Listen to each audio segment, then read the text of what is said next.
किन्ने फड़े सन पटाखे? मैंने लाट पहन किए हैं? मैंने बड़े पटाखे होते हैं ना वो गिरा के टूट गए ना ये मरे है। नहीं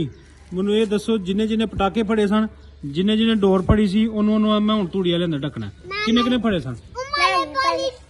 ਉਮਰ ਨੇ ਫੜੇ ਸਨ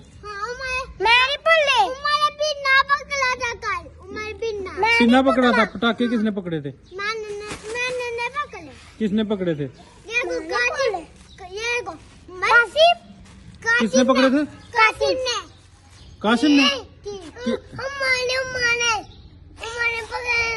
उमर ने पकड़े थे नहीं मैं चाहता के ऊपर जाके कुछ भी नहीं उड़ाला था नहीं नहीं नहीं तुमने डोर भी पकड़ी थी पटाखे भी पकड़े थे नहीं। और ऊपर से देख भी रहे थे नीचे ठीक है पास है हैं? ठीक अपने पास है किसने कहा किसने किया था ठीक है किसने किया था ठीक है नहीं नहीं उधर उधर जाके उमर ने किया था नहीं ठीक ना घर किया था इसने ठीक ना कल गाड़ी को चाहिए जे पापा ने